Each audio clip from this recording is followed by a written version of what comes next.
বাংলাদেশ জাতীয়তাবাদী দল ঢাকা মহানগর উত্তর বিএনপির সংগ্রামী নেতা, ভাটারার মা মাটি মানুষের নেতা, ঢাকা মহানগর উত্তর বিএনপির সংগ্রামী যুগ্ম আহ্বায়ক জনাব আতাউর রহমান চেয়ারম্যান।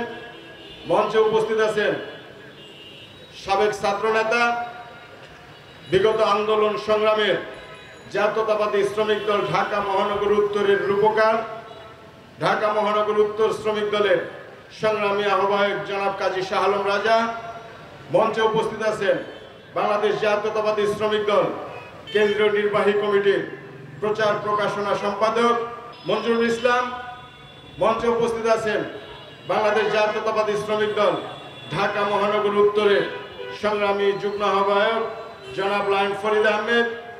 সঞ্চালনার দায়িত্বে আছেন ঢাকা মহানগর উত্তর শ্রমিক দলের বিপ্লবী যুগ্ম আহ্বায়ক জনাব মসলিউদ্দিন বাবলু পণ্ডিত। মঞ্চে উপস্থিত আছেন ভাটারা থানা বিএনপির নেতৃবৃন্দ।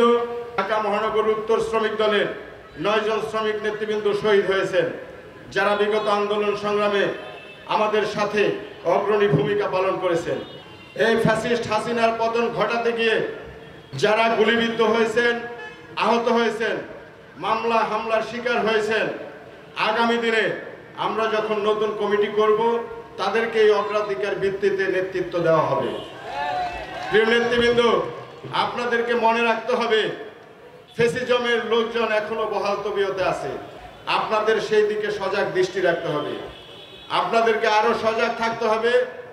আমরা আগামী দিনে যে সকল কমিটি পুনর্গঠন করব থানা, ওয়ার্ড এবং ইউনিটে, আপনাদের সকলকে খেয়াল রাখতে হবে যেন কোনো আওয়ামী লীগের প্রেতাত্মা এই কমিটিতে ঢুকতে না পারে। আপনারা বিগত দিনে অনেক নেতৃবৃন্দ এই আন্দোলন সংগ্রাম করতে গিয়ে আহত হয়েছেন, জেল জুলুম খেটেছেন, আপনাদের পরিবার পরিজন ক্ষতিগ্রস্ত হয়েছে। আমাদের মাননীয় ভারপ্রাপ্ত চেয়ারম্যান বলেছেন আগামী দিনে বাংলাদেশ জাতীয়তাবাদী দল বিএনপি যদি সরকার গঠন করতে পারে তাহলে অবশ্যই যে সমস্ত শ্রমিক নেতৃবৃন্দ শহীদ হয়েছেন তাদের পরিবারের পুনর্বাসনের ব্যবস্থা করবেন এবং তাদেরকে শহীদি মর্যাদায় রাষ্ট্রের সর্বোচ্চ স্বীকৃতি প্রদান করবেন।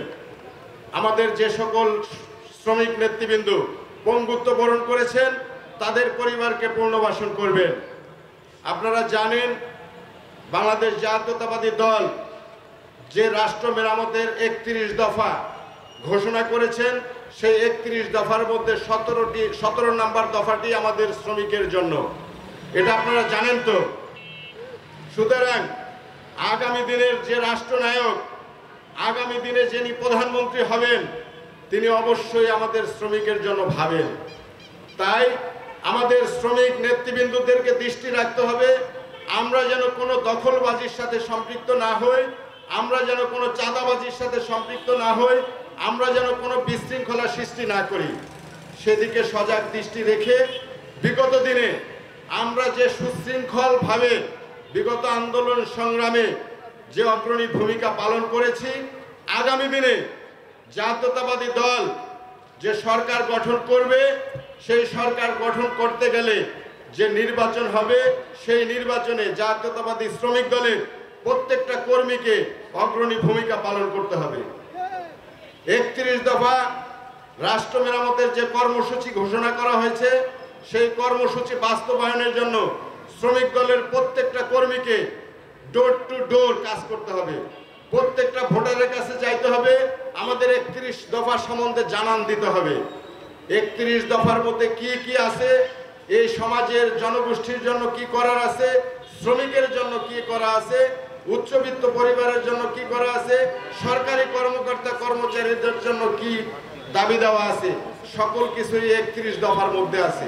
সেই কমিটিতে আমি আপনাদেরকে আশ্বস্ত করতে চাই, বিগত দিনে যাদের ত্যাগ আছে, যারা মামলা হামলার শিকার হয়েছেন, যারা জেল জুলুম খেটেছেন, যাদের পরিবার নির্যাতিত, গুলিবিদ্ধ হয়েছেন, আহত হয়েছেন, সকলের প্রতি আমাদের দৃষ্টি থাকবে।